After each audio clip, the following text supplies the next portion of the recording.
Everlasting Life menjadi tema khotbah untuk hari ini. Saudara-saudara yang dikasihi Tuhan dan mengasihi Tuhan. Seseorang pernah berkata demikian, selagi nafas masih ada di dalam raga, persoalan masih akan tetap ada. Artinya selama seseorang masih hidup di dalam dunia ini, yang namanya persoalan masih akan ada. Yang satu selesai, menyusul yang lain. Yang ini teratasi, muncul yang baru. Begitu seterusnya. Tiap-tiap orang dikatakan memiliki salibnya sendiri, yang harus dipikul atau ditanggung dalam hidupnya. A memiliki salib persoalan dalam rumah tangganya.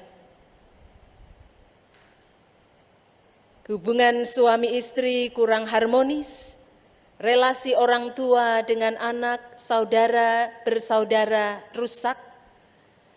Salib si B adalah kesehatannya yang kurang baik. Salib si C adalah pekerjaannya, karirnya, bisnisnya. D punya salibnya sendiri, yaitu studinya. Yang lain adalah persoalan pasangan hidup, keturunan, dan sebagainya.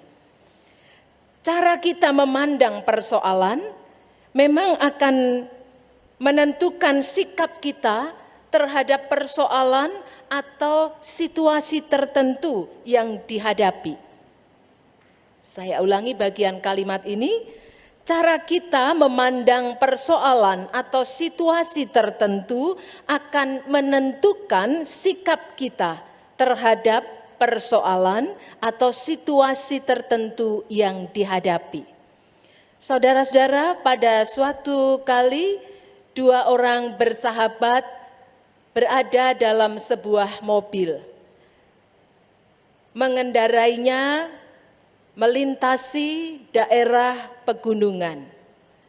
Sepanjang perjalanan yang seorang terus mengeluh.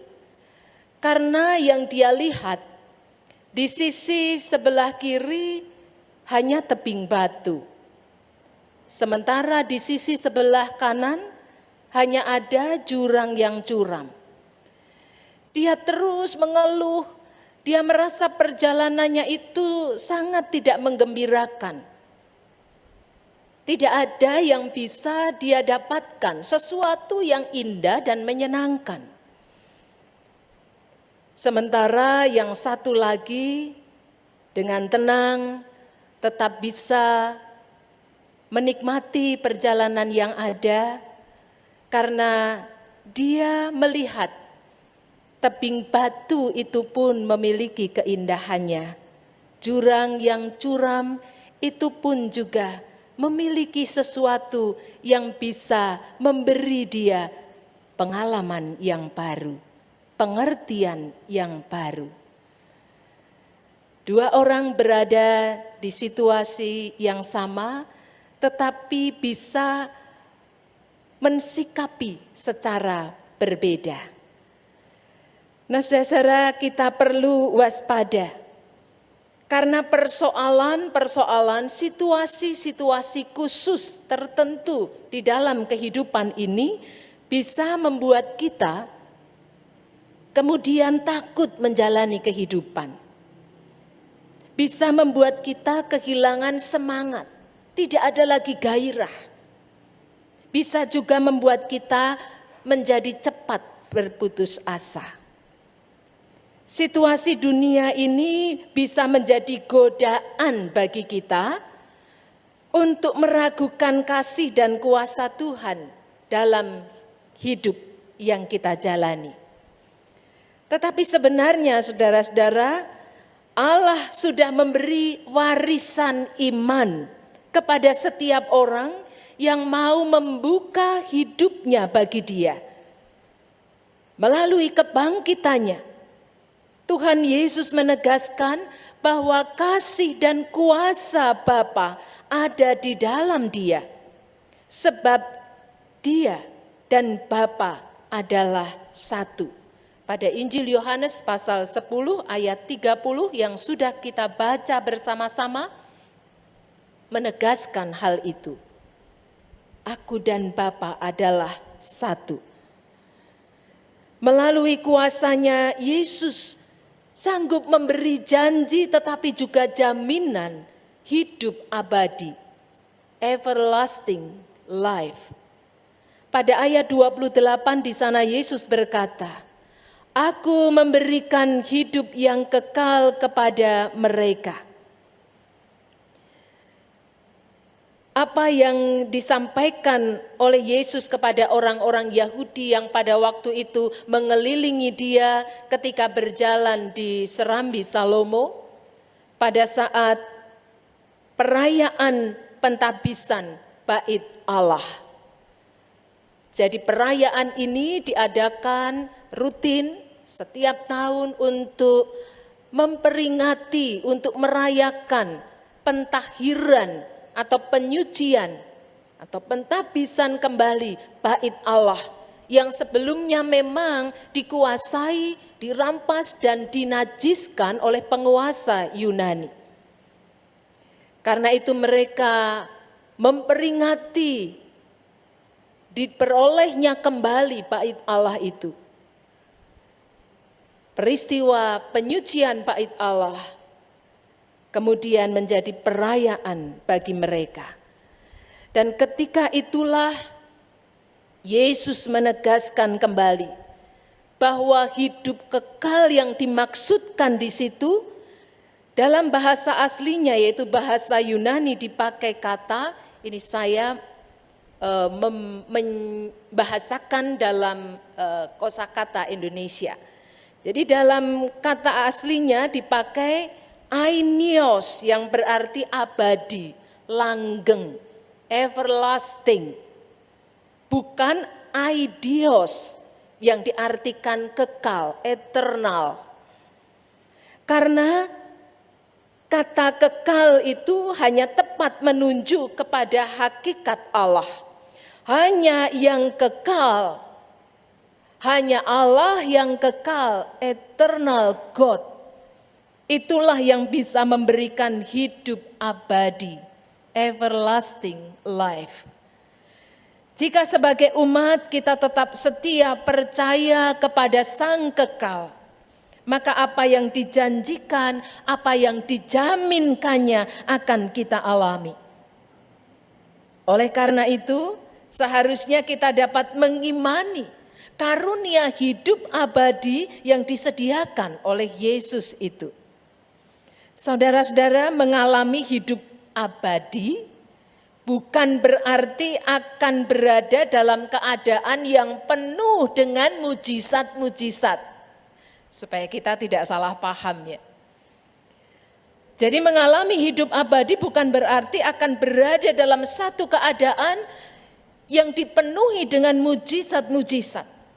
Hidup abadi dapat dimaknai sebagai hidup di dalam keselamatan yang dianugerahkan, yang dikaruniakan oleh Tuhan. Sehingga bisa membawa kita pada kehidupan dalam suasana damai sejahtera. Shalom. Mengapa dikatakan dapat membawa kita pada suasana damai sejahtera? Karena disitulah kita mengalami pertolongan Tuhan. Dan pertolongan Tuhan itu tidak selalu lewat peristiwa-peristiwa yang supranatural. Tetapi justru pertolongan Tuhan itu menghampiri kita, banyak dialami dalam berbagai keadaan sehari-hari.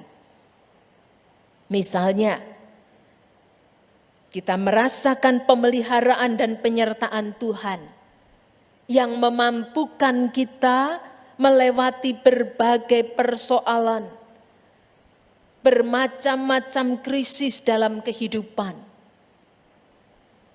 Kita merasa ditopang dan diteguhkan. Ketika kita sudah merasa lelah, tidak berdaya karena beratnya pergumulan yang harus kita tanggung. Atau kita mendapatkan penghiburan yang sungguh melegakan hati kita ketika ada kesedihan, ketika kita merasa putus asa, ketika menurut kita semua gelap, pintu tertutup. Atau juga kita mengalami bagaimana hikmat Tuhan memberi pencerahan sehingga kita dituntun menemukan jalan keluar yang tepat di tengah-tengah masalah yang kita hadapi. Hidup abadi adalah hidup yang bermakna, yang kita jalani selama di dunia ini dan yang akan membawa kita pada kemuliaannya setelah kematian kita. Banyak orang seringkali berpikir hidup abadi itu soal nanti. Itu urusan besok, kelak. Hari ini kita belajar hidup abadi yang Tuhan anugerahkan. Sesungguhnya sudah kita alami, kita rasakan di dalam kehidupan kita. Saudara-saudara, persoalan masih akan kita alami. Kesulitan-kesulitan bisa merintangi. Doa-doa kita tidak semua terjawab sesuai harapan. Penderitaan karena berbagai hal mungkin belum tuntas berakhir. Tetapi jika kita teguh mengimani kasih dan kuasa Tuhan, kalau kita menjadi seperti domba-domba yang setia mendengar suara Yesus Kristus Sang Gembala. Kalau kita menjadi seperti domba yang mengikuti tuntunan Sang Gembala Agung, maka kita akan mengalami apa yang disebut everlasting life, kini dan nanti. Saudara-saudara yang dikasihi Tuhan, milikilah sikap 3B. Yang pertama, berpusat kepada Tuhan, teosentris. Jangan berpusat pada diri sendiri atau egosentris. Jadikan Tuhan prioritas dalam hidup, bukan yang lain. Hidup berpusat kepada Tuhan berarti berada dekat dengan Tuhan. Disitulah kita akan merasakan kebaikan Tuhan, pertolongan-pertolongannya. Yang kedua, berani menatap kenyataan hidup. Kita sudah bersama-sama memahami hidup ini diwarnai dengan berbagai macam persoalan, kenyataan yang seringkali jauh dari yang diharapkan. Berani menatap kenyataan hidup, bukan menghindar, tapi belajar menghadapi. Hidup ini bukan seperti jalan tol yang lurus, halus, mulus. Tapi ada juga suka dan duka. Ada situasi yang berat dan ringan. Ada keadaan yang sulit dan ada keadaan yang mudah. Menjalani hidup bersama dengan Tuhan membuat kita sanggup menghadapi setiap persoalan. Yang ketiga, bersyukur. Selalu mengucap syukur akan membuat kita kuat. Karena kita akan bisa menemukan apa yang baik, kita tetap akan bisa melihat apa yang positif yang Tuhan sediakan dalam hidup kita. Hidup dalam ucapan syukur membawa kita pada suasana sejahtera itu. Ini adalah bagian dari everlasting life yang bisa kita rasakan. Mari melihat ke belakang sejenak. Pada kehidupan yang sudah kita lewati. Pada hari-hari, bulan, tahun-tahun yang sudah kita jalani. Di sana kita akan menemukan jejak-jejak kebaikan dan pertolongan Tuhan.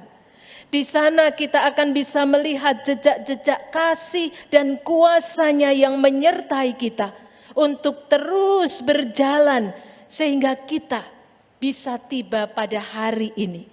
Kita bisa ada dalam keadaan seperti saat ini.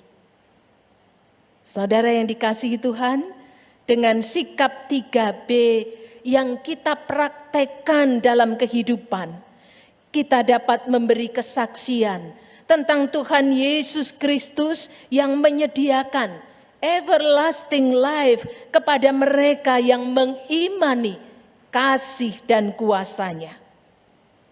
Saudara-saudara, di tengah-tengah kehidupan yang syarat persoalan ini, banyak orang membutuhkan kabar baik tentang Yesus Sang Kekal dan apa yang disediakan oleh-Nya. Siap sedialah menjadi utusannya, meneruskan kabar baik itu melalui perkataan, perilaku yang membawa orang lain pada pemulihan hidupnya. Kiranya Tuhan memampukan saudara dan saya. Amin.